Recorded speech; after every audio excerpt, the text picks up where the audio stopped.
Hey guys, and welcome to another episode of UA Eats. I'm UA, and I am back in one of my favorite neighborhoods in all of New York, Greenwich Village, aka that West Village area. And we are here to once again revisit a restaurant that I've been meaning to check out again for a while. The famous French restaurant here in New York, Minetta Tavern. And it's smack dab in, like I said, the very trendy and very nice West Village, Greenwich Village neighborhood. And yeah, it's a pleasant place. So unfortunately, last time we ate at Minetta Tavern, we didn't have as great of an experience. They didn't really kick us out. I think that was a bit of a misconception. I think some people thought I was kicked out. I was not kicked out, I was not allowed to film. They told me to stop filming, and yeah, I was pretty surprised by that because basically some finance bros complained, and you know, I guess maybe they didn't want some of their private combos to be overheard. But now we're back. We made a reservation for lunch, and we learned our lesson that they might be a little leery about filming, so we're gonna try to be a little bit more discreet this time. We had a very positive experience with the food last time. Minetta Tavern is located just down this pleasant little walkway. Let's check this place out. And it looks like a line has already formed. Let's turn the camera off for now, see if we can be discreet, not have them prohibit us from filming this time. Last time we filmed in the blistering cold in a park nearby, and it was not great, so.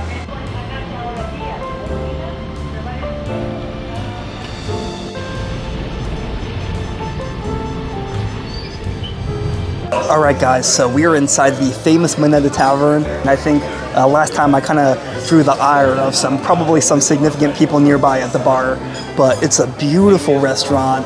Just atmosphere alone here is just fantastic. Like, it really feels like one of those old-fashioned French restaurants. Like, I feel like, am I in New York or am I in, like, you know, 1930s or 40s Paris or something? Very, very cool. And service is great. I mean, last time the service was excellent too. It's just that, you know, I guess some people complained and maybe they didn't really have a choice. But this time, once again, the service is excellent, and you know, you got like tuxedoed waiters and politeness and pleasantries, and it's great. And they seem to treat their solo diners nicely. Well, they brought the bread already, but they said that they brought a glass of champagne. They said that this is for all solo diners. All solo diners, they say here, get a glass of champagne. So that's a great policy if you ask me. It's a nice perk because on this channel I often eat by myself, you know, filming these vids. Sometimes Tina comes with me, but not usually. I don't really drink, so let's just take a sip of this and leave it alone.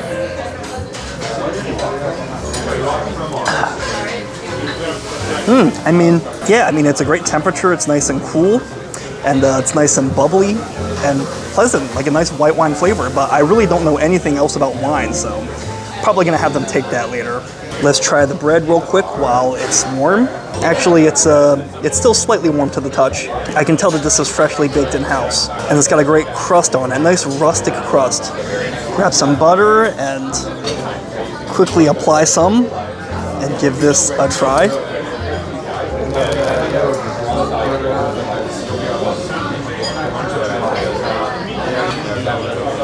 The bread is really, really good. It's got great crust. Could probably be a little bit more starchy and pillowy on the inside, but the crust alone is amazing.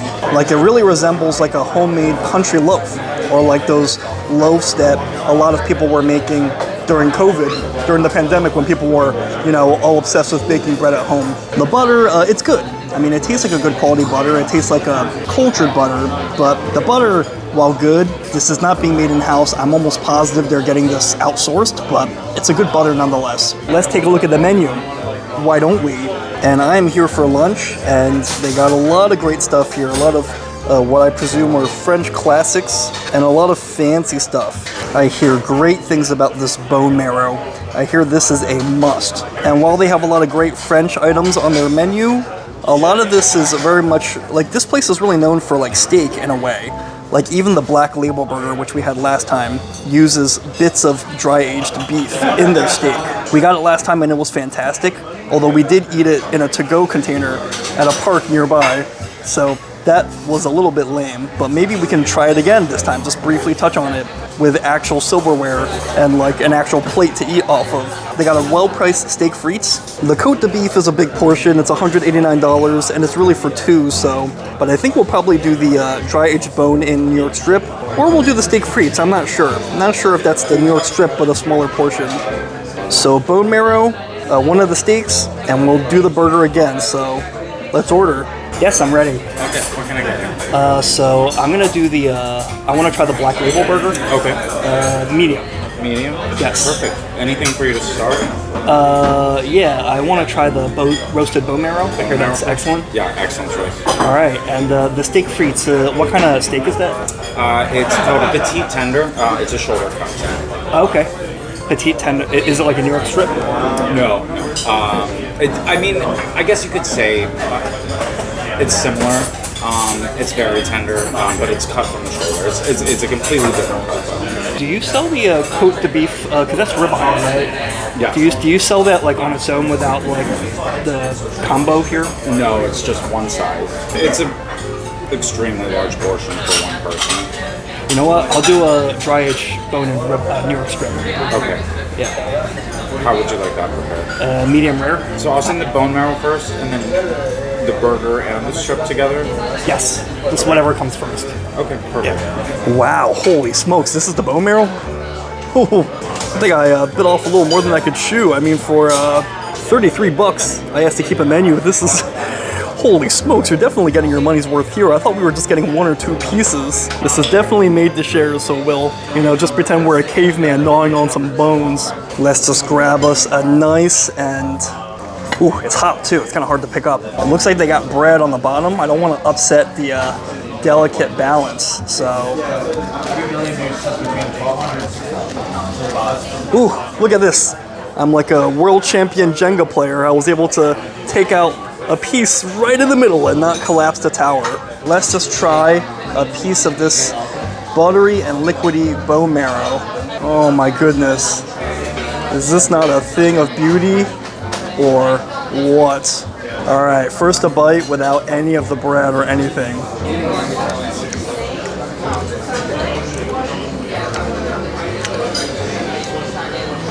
Oh wow. Oh wow, that is incredibly rich and creamy. Oh my goodness. This has got to be like one of the most indulgent fatty things I've ever put in my mouth. Harder with one hand than it looks, trust me guys. Let's do a second delicious fatty oily bite. Guys, sometimes bone marrow can be quite pricey, so that's why I was surprised that it was 33 bucks for this much. You know, I thought it would be 33 bucks for like two maybe.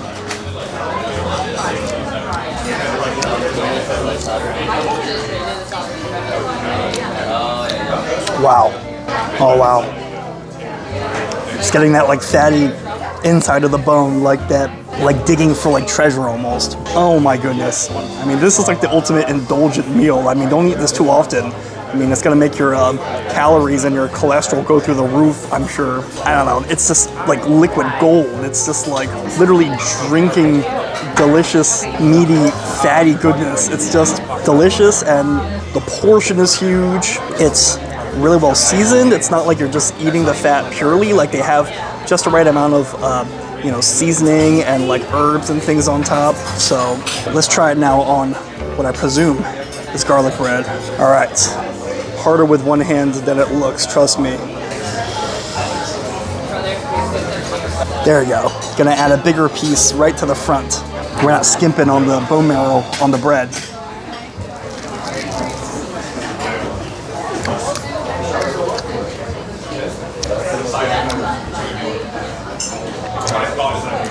Ooh.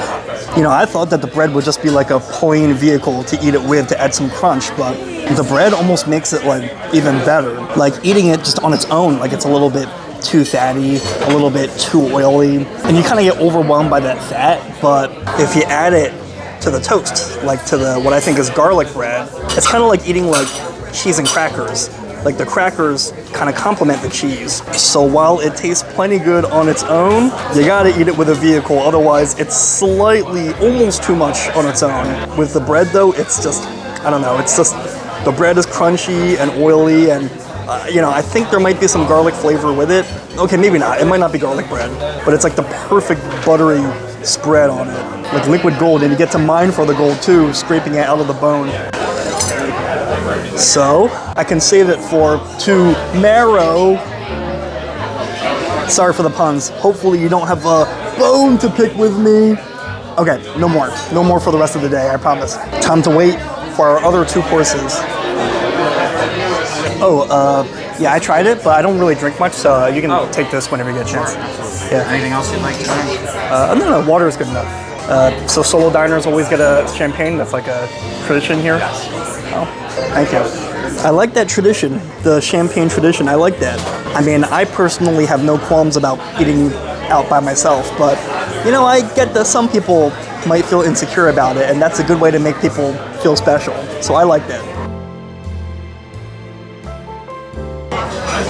That's the Black Label Burger, yep. And that's the New York Strip. Excellent, thank you. All right, so that's our beautiful New York Strip steak, dry aged, with the bone still in it. Does not come with any sides, but that's why we got the Black Label Burger as well. You know, ironically, when I got the Black Label Burger in a takeout box, when I first made this vid, I felt like the presentation was a little messy, but I thought, okay, it's probably just because it's takeout, but now I see that even at the restaurant, they kind of just throw everything together, but it's okay, as long as it tastes good. We'll take a bite of each while the food is piping hot. You know I get some criticism for people say I let the food sit out and get cold. The food never gets cold, let me clarify that. But just to alleviate any concerns, we will take a bite of everything quick while it's at its peak hotness, and then review. I think the steak probably will be more stable. In fact, it may even benefit from some resting. So let's quickly try the Black Label Burger, and whoa. Oh, actually, I think it's probably turned on its side. Right now it looks more like a meatball, but yeah, I think it was sideways. Yeah, I mean, okay, there you go. That's a lot better. It seems they had it on its side instead of right side up, which is kind of funny. Black Label Burger. Let's do it.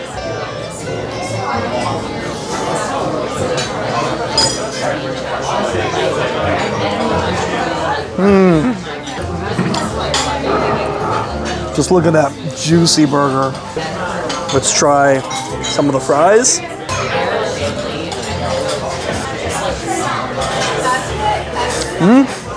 And now, let's try a bite of this delicious steak, which has a beautiful sear and a great black pepper crust. It's the sear on both sides. It has a grill pattern on the bottom and a more of a flat top sear on top. New York Strip might be my favorite cut, just because everybody loves ribeye, but New York Strip is a little more lean and a little more balanced in its marbling to me. I'm gonna cut off that section there that looks a little bit not rendered. I mean, that's just pure fat, you know, we don't want that, right? But the rest should be excellent. Bon appetit.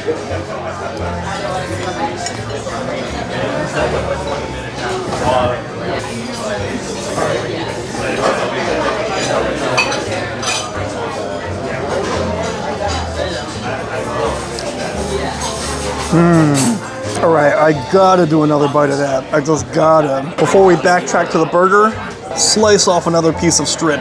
The only thing is that this knife, I kind of prefer the more serrated steak knives. I think this one doesn't quite cut the way I like it to. Oh my goodness, is that not a beautifully cooked hunk of meat? It looks like a good medium rare to me. Maybe a little bit more medium than medium rare. Perhaps the middle, more towards the middle. Well, I guess that's a decently middle spot. But that's a good cook if you ask me. Maybe a little bit more towards medium than medium rare, but acceptable to me. Another delicious, juicy, fatty, and tender bite of this before we proceed.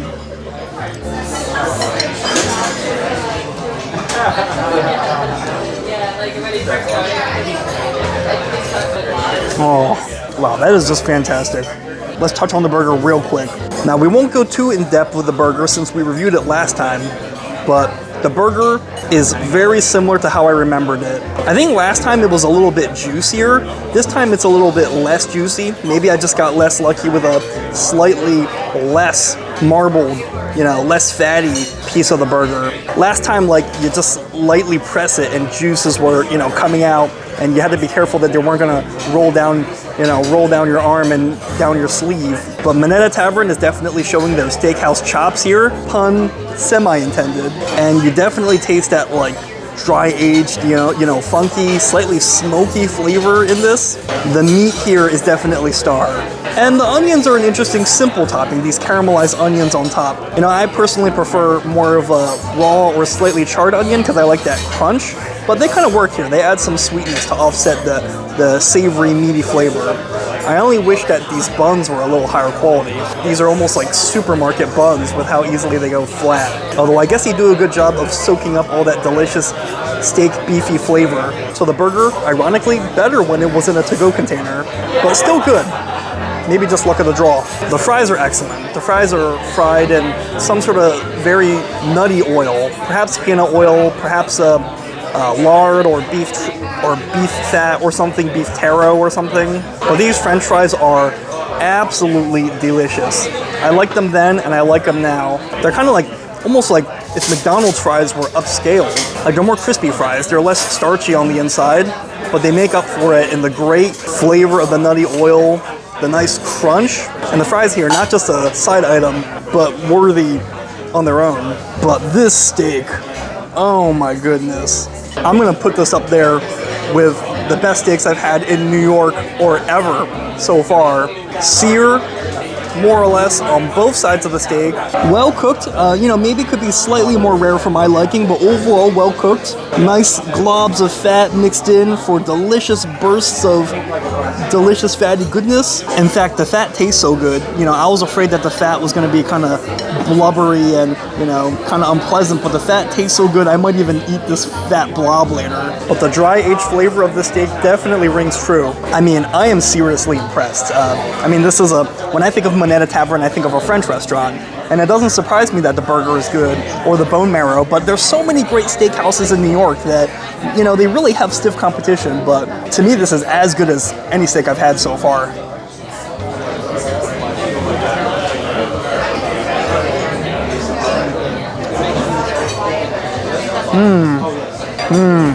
The dry aged flavor of the steak is just divine. Like, I would put this up with any other steakhouse in New York. I mean, it kind of just comes down to preference at this point. What this place has over those iconic steakhouses is the sear. You combine, just look at how tender this baby is. Look how tender this meat is, combined with a crispy sear on both sides. Not only does it look wonderfully seared, but it tastes just so crunchy and delicious. And it's also a thick hunk of meat. It's a generous portion. I've been burned by so many of these $70, $80 steaks that end up being tiny, but it's a great portion. And they did not skimp on the dry aging at all. Wonderfully deep dry aged flavor. I'm gonna do it. I'm gonna try this hunk of fat. We may have to ask you to stop live streaming. We don't really allow this. Okay. I can wrap up in literally like 10 seconds. Okay, please. Okay. Yeah, that'd be really Sounds good. He thinks I'm live streaming, but I'm not. It's actually for YouTube.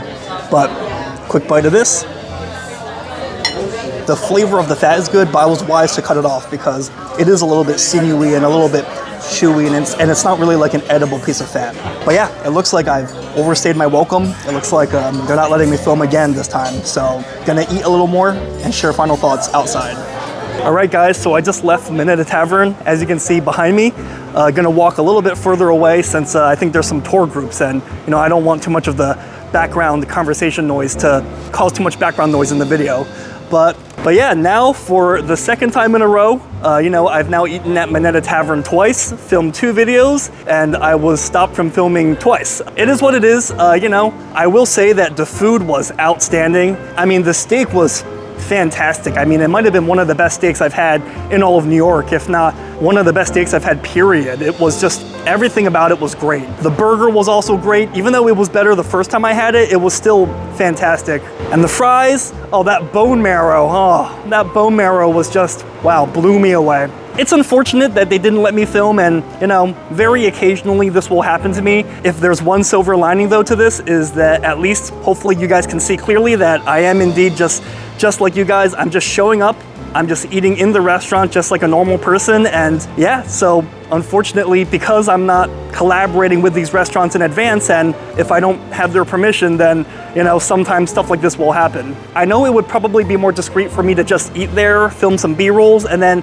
do like a voiceover, but you know, I don't like to do that mostly because, to be honest, before I was a YouTuber, I was a YouTube consumer, just like you guys. And, you know, I think it's definitely hard to tell if reviews are honest and people really are just showing up and really getting unbiased treatment, and whether or not they're secretly working with the restaurant behind closed doors or something like that. I like to do it this way, where I go to the restaurant and I film in the restaurant. For me, ever since day one of this channel, there's always been two things I've always wanted to do. One is that I wanted to have you feel like you're there in the restaurant with me, rather than voiceover after the fact. I want the background noise in there. I want like the chaos and the hustle and bustle and, you know, all the noises, and I really want you to feel the vibe that's in that restaurant, because I know not everyone's able to get to these places, whether due to distance or price. But the second reason I do it like this is because I don't want to leave any doubt that I'm just doing what you guys are doing. I'm just showing up, I'm just paying like a regular person. I'm not contacting any of these places ahead of time, and I'm leaving true, honest, unbiased reviews. So when they tell you you can't film, you know, obviously it doesn't feel good, but hopefully you guys see that with my channel, I'm bringing you guys, doing my best to bring you guys the true everyman experience, and you're always getting unbiased, honest, and never a collaboration in advance. So, but anyways, that's gonna be it for this video. Overall, a fantastic meal, and for the most part, fantastic service. And just look at how much food I have. A ton of bone marrow, a huge half of a steak, and half of a burger, and half of a bunch of fries left. So, have you eaten at Minetta Tavern before? What do you think about it? Please let me know what you think in the comments, because great minds eat alike. And as always, if you like my content, please like and subscribe. That way you stay up to date whenever I post another video. And yeah, gonna hit the road now. So until next time, I'll see you later.